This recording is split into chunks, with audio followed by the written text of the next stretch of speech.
we'll go ahead and get started, and welcome everybody else as they're coming in. But this is a webinar on the vessel speed rule, and we're going to be talking a little bit about public comments that you can make, some of the policy nitty-gritty, and the actions that we can take to defend marine life, really in all of our oceans. And hear from some really incredible people throughout this evening.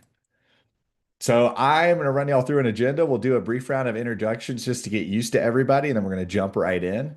But this is kind of the run of show for this evening, right? So introductions, we're going to let all of y'all sound off too, which y'all are already beating me to it. We're going to do a right whale overview. We're going to talk about what the heck is the vessel speed rule, so y'all feel empowered as we navigate this.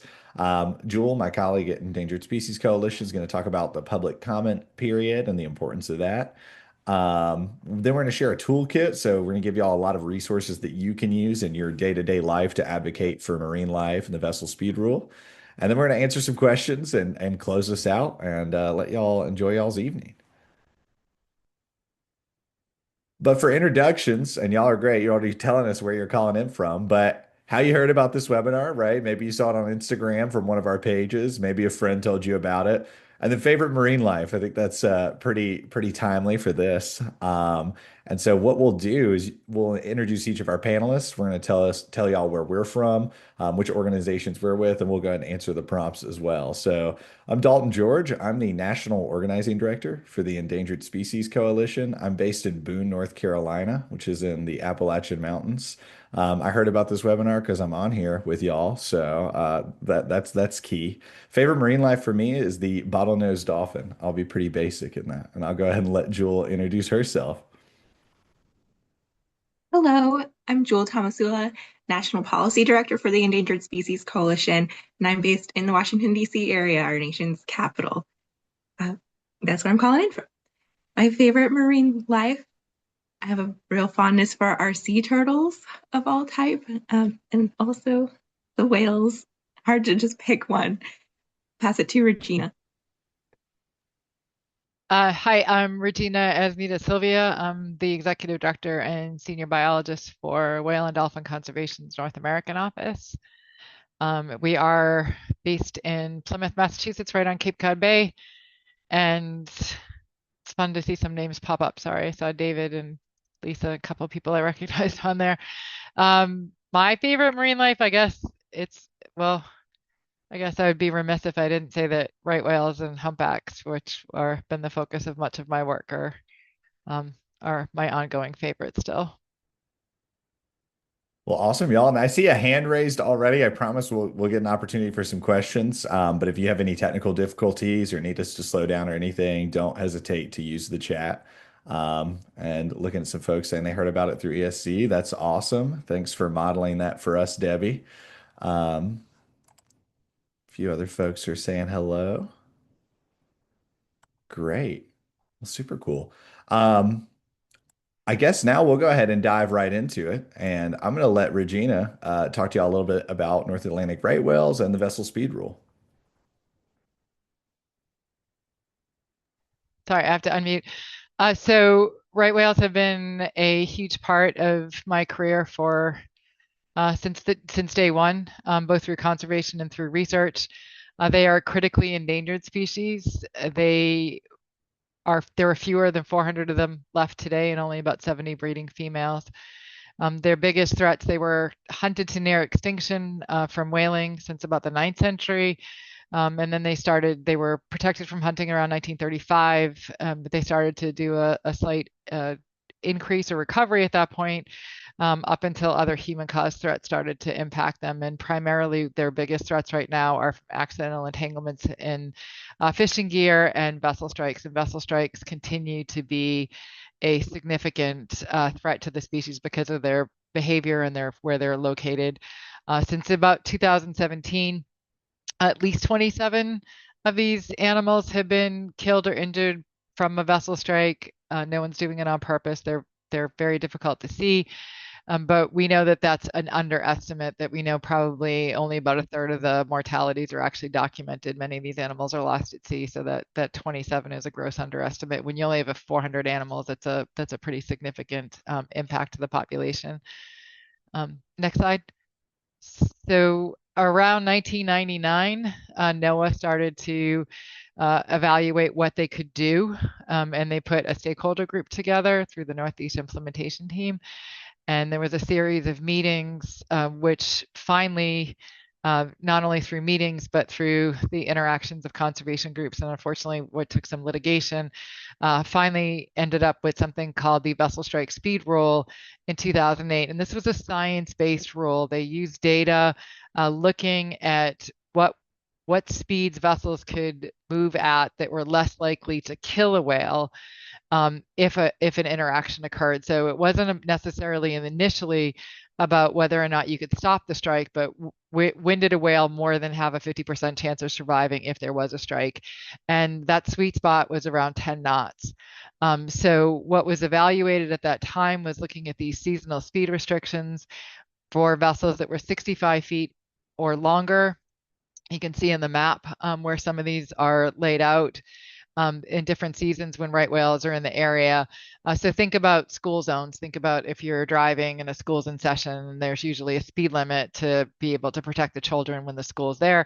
When the school's not in session, then the speed limit isn't in place. And so that was pretty much what the speed rule was. There is another aspect. These are mandatory. It's a regulatory measure that requires vessels of that length to go 10 knots. There's another component of it called dynamic managed areas. And dynamic managed areas are when 3 or more right whales are within a certain parameter. I think it's 75 square miles that are seen. And those are considered to be not static aggregations. And so there's a request. It's a voluntary measure where they block off some area and say, hey, we think it would be safer if you went 10 knots in this area. It's really important to realize that, I have my captain's license. I know what it's like to be on the water and running a vessel and how it can be dangerous out there under different sea conditions. And so NOAA was very thoughtful about that. And there is a component of the rule that's included that allows you to deviate from the speed rule if it's not safe, if there are some oceanographic or weather conditions that make it unsafe. All you have to do is log it in your logbook and say why you couldn't stay at 10 knots. But so that was built into the rule too, because it was not just about whale safety, it was about boater safety. Next slide, please. So did it work? Not only again, this was all very science-based. Not only did the data show that it reduced the risk or the survivorship if a whale was hit, what it showed is slowing down the vessels to 10 knots actually reduced the risk of a whale getting struck. So it seemed to give the whale more time to react. It seemed to give the vessel operator more time to react. And the data that NOAA had done as an evaluation after the rule was in place for a little while showed that the risk went down by about 90%. So it was a really successful, really impactful rule. What happened though is that we have shifting habitats as the water's warming up, especially in the Gulf of Maine. It's warming faster than most of the rest of the ocean on the planet.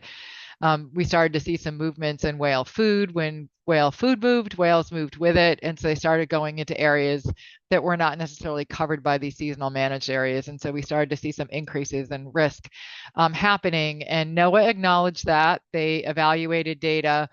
And in doing that, they proposed a new speed rule that was far more expansive to try and cover some of these new habitats that we were finding right whales in. So they proposed that in 2022. Unfortunately, they withdrew that rule in 2025 because they said they didn't have enough time to get it finalized under the Biden administration, knowing a new administration was coming into place. So I think it's just important to keep in mind that just a few years ago, NOAA had said this rule needs to be expanded, this is working, and we're acknowledging the fact that right whales need more protections in other areas. Next slide, please. Unfortunately, here's some of what's been happening since the speed rule expansion was withdrawn or didn't get implemented. These are graphic pictures, and I apologize, but this is the reality of it. This is 1950. She's a female that was struck and killed off the coast of Virginia. This is blunt force trauma. She was hit by a vessel so hard that it actually, if you look on the upper square picture on the upper left side there, you can see that was part of her backbone vertebrae that was shattered. She had a calf with her. The calf was not relocated, but the calf was at a point in its life that it couldn't survive without her. So not only was she killed, but the calf was also a loss to the population. Next slide, please. This is Juno's calf. This was also very tragic. She was only a couple months old when she was hit by a small boat. So that when we look at 1950, that was probably a large vessel that had done a significant impact. And when it hit her, Juno's calf, we can tell it was a small vessel by the incisions that were on her head. She did not die right away. And that was actually, it took her a little while before she succumbed to the strike, and you can see that the infection starting in around her head, a cut in her lip, and when she tried to nurse, the milk would actually leak out of her mouth, and it was very sad and very tragic. And again, this was a small vessel. This wasn't a large ship that interacted. So any size class vessel can unfortunately do harm. Next slide, please. This is Infinity's calf. Infinity's calf was hit by, I believe it was a 54-foot vessel, a sport fishing vessel off the coast of Florida, doing, I'm trying to remember, I think it was something around 21 knots, if I recall correctly. So well over the 10 knot speed limit, was coming back into port, struck not only the calf, which mercifully was an immediate death, but also struck Infinity, the mom, who has not been seen again and is presumed dead as well. Not only was this a tragedy, obviously, with the loss of a mother calf pair, the vessel was pretty much a total loss at over $1 million vessel. So again, trying to have these slowdowns in place is not just a safety issue just for whales, it is for vessels and vessel operators as well. Again, if you think about driving in a wooded area where there are deer or moose, you often want to slow down because it's risky, not just for that animal, but also for you and your passengers. And that's the same thing with hitting these large whales as well. Next slide, please. This is a graphic that was put together to kind of show you what life is like as a right whale. You can see a little red dot. If you look really carefully, it's kind of off of Long Island right now. All the blue are vessels that are being tracked by AIS, and that means that they have to be at least 65 feet or over because they have AIS, and this one little red dot is trying to make its way off the coast in between this vessel traffic and starting down by Atlantic City and heading up again. I understand that this is an underestimate of the number of vessels and the vessel activity out there too, because not all vessels are required to carry AIS. And this is what it's like to be a right whale and trying to migrate up and down our very busy coasts right now. Next slide, please. So a couple years ago, NOAA wanted to have a workshop to do better detection. And detection's great. Detection to try and improve and let people know where right whales are. And they came up with a variety of different ways that maybe it was possible. They've since issued a report to say that most of these things are in development and are not proven technologies when it comes to whales, and that they're hopeful technologies maybe someday. But there is a huge difference between detection and mitigation. So you can look at all these different things. There's no costs associated with, or we don't know what the costs associated with trying to use some of these are on vessels and what it would take to actually implement them. Most of these, like I said, are in development and theoretical. Passive acoustic monitoring, we know that that works. We know that you can hear whales, but it's also important to remember whales don't talk all the time. So especially moms and calves, they're often quiet to reduce their interactions with predators. Vessel surveys that are really, aerial surveys are really helpful. They're weather dependent, they are crew dependent. And so none of these things, even if we could figure out how to work them, are going to be foolproof in detection. But this is unfortunately now what the problem is that NOAA is looking to replace mitigation with detection. Kim, the next slide, please. So technology informs mitigation, it doesn't replace it. So if you think about the fact that you get a better x-ray for your tooth to tell you where a cavity is, it doesn't fix the cavity. So getting better detection is going to be great at some point if we can let people know where whales are, but it doesn't replace the action of trying to actually reduce that strike. And that's our big concern that Julie's going to talk to you about with what NOAA is proposing. Next slide, please. I took this video. I'm very uh, privileged to get to run a research vessel for Woods Hole Oceanographic Institution in the wintertime here in Cape Cod Bay to do right whale photogrammetry studies done by Dr. Michael Moore and Dr. Carolyn Miller.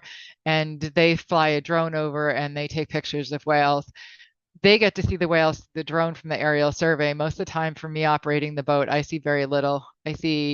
I hardly see a ripple on the water, and the whales are just below the surface and they are within harm's way, unfortunately. And this was a very calm day. Imagine if you added just a little bit of wind and sea condition to it.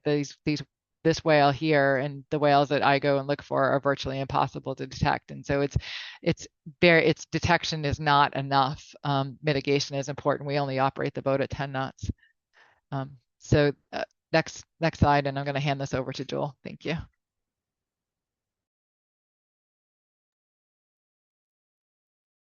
All right. Thanks, Regina, for talking to us about the North Atlantic right whales and the vessel speed rule protections that have been in place, what was proposed and such. And yeah, acknowledging that it's some of those pictures were hard to look at, but that is the reality, as she noted. But we want to talk to you all about speaking up for right whales and the opportunity that we have right now. And I'll note that the whales are doing their job in growing their families. So this is a picture here of a calf, and there's been a lot of babies born just this year. And so when we are speaking up for them and fighting for them, we know that that next generation is particularly vulnerable, and just want that to be the motivation, a point of motivation as well here. But yeah, so what is the opportunity we have at this moment? The agency has put forth this advance notice of proposed rulemaking to amend the North Atlantic right whale vessel strike reduction rule, but we've also been calling the vessel speed rule. It was announced in early March and has this public comment period that's open until June 2nd, 2026. And this was really causing concern because the way that it is described is the agency requests information to inform a possible deregulatory focused modernization of the speed rule. And it has all this language about deregulatory. That means potentially rolling back, weakening, potentially even eliminating. It's not talking about making it more effective, making it better for the whales, making it better for people out on the water, and like moving towards this recovery goal. It's all framed in this deregulation that is really concerning. And this is a moment that we want to be speaking up and showing that the vessel speed rule is something we need for the whales. Next slide. So the overall with public comments, right? We have this public comment period that's open. And I'll just note that yes, they matter. For one, it's our right and our opportunity to weigh in on policy decisions. When we engage in these civic processes and we use our voice, we're just, there's that level of just strengthening our democracy and our right and exercising our rights to weigh in on these decisions that affect us, affect our world. Also leads to transparency. When people submit public comments, they are in the public record.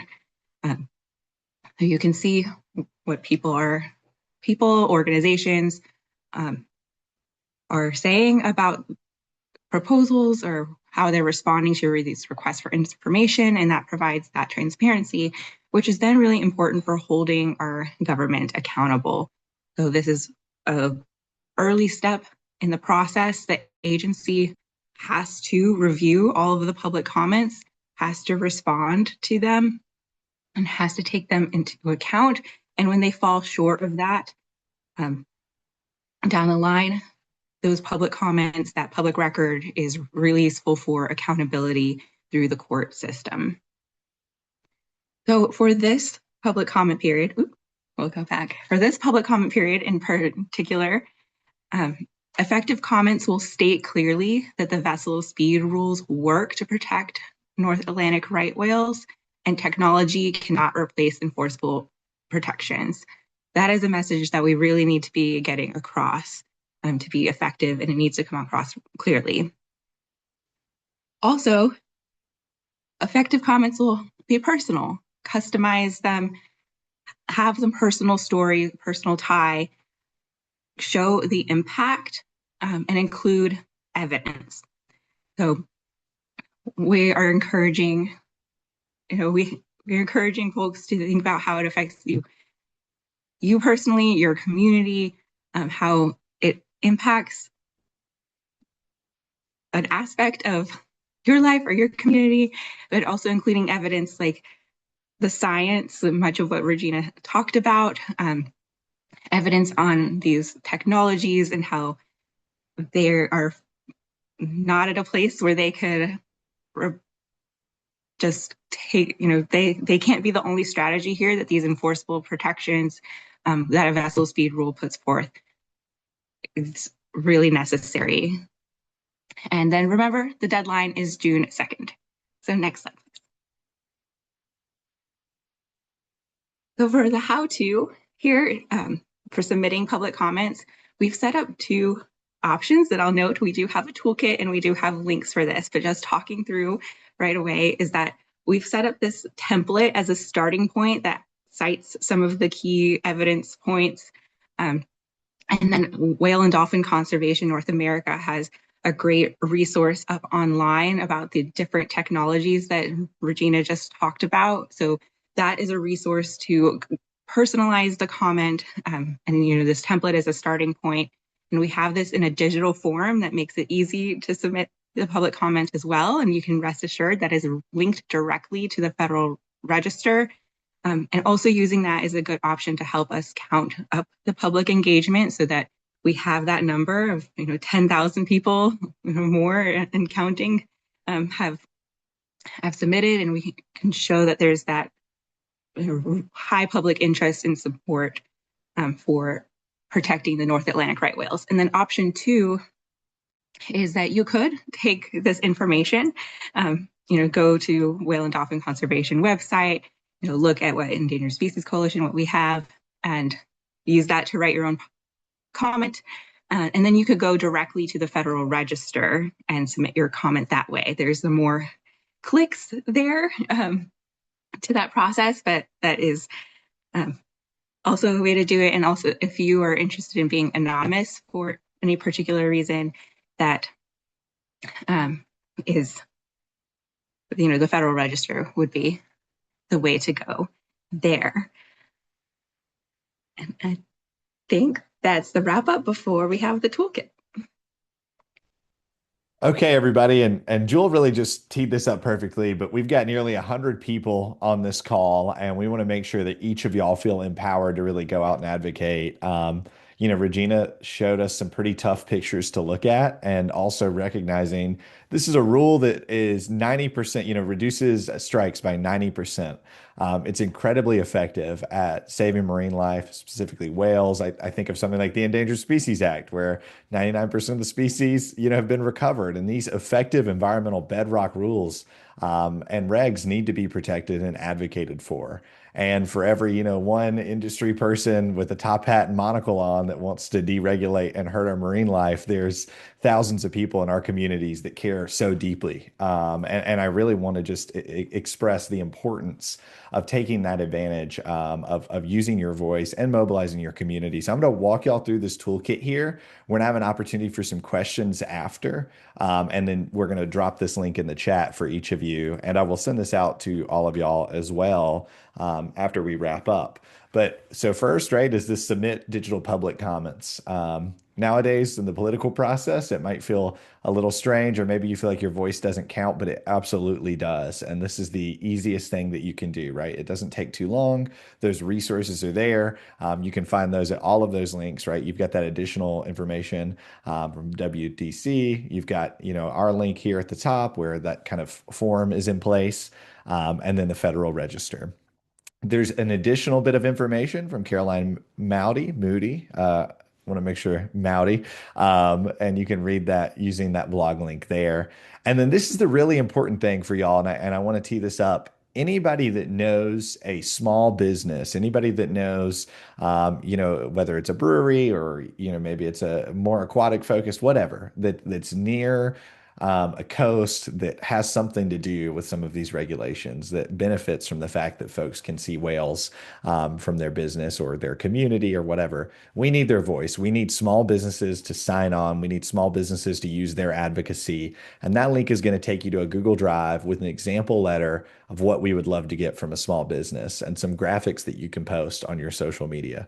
And, at the start of this call, we saw people from all across the country all showing up here because we care, right? We're here at 7 p.m. Eastern. If you're out west, it's not quite after 5 p.m., but we're here on an evening because we want to learn, we want to do better, and we want to advocate for our environment and natural spaces. So if you know a small business owner, please use those resources. Artists and craftspeople too. My colleague Jewel just said that. So anybody that really looks to whales and marine life as a key piece of what they do, we'd love to get their letter. We'd love to get their support on the record. Then you got some letter to the editor examples. And really wherever you send these, we appreciate it. Just making noise, bringing attention to this issue. Again, this thing is 90% effective, right? Or reduces 90% of collisions, which is really incredible. So making noise, pointing out that this is happening, because when people hear about this, they care, right? So let's take advantage of that opportunity. And we're happy to walk you through that process.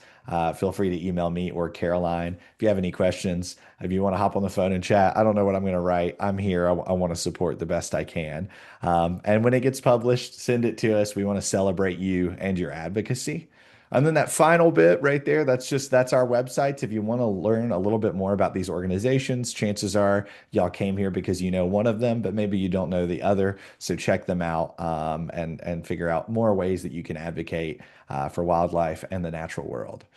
And so I just hit y'all with a lot right there. I know that's a huge list of resources, but the real goal of making this as exhaustive as it is to make sure that, if you go tomorrow and maybe life happens and you don't have time to hop on a webinar or email us, that you have everything you need to advocate for marine life, for the right whale, and really so much more. And so don't hesitate to reach out if you have any questions at all. And we'll put that link again in the chat just to make sure.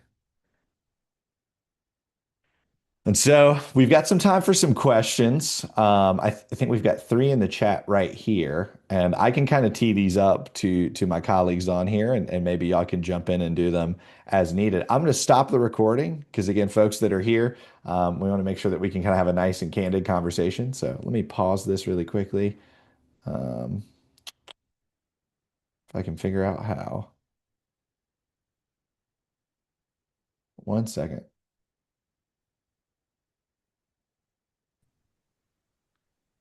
And I'll welcome back everybody that's watching this online. You missed out on a very informative Q&A session. But if you have any questions, please use that toolkit to reach out to some of the folks that sent it out your way. We'd be happy to answer them and get you plugged in. I will note some questions about small businesses being involved. Well, again, very much encourage you to reach out and touch base. We'd love to make sure that you're involved and having an impact.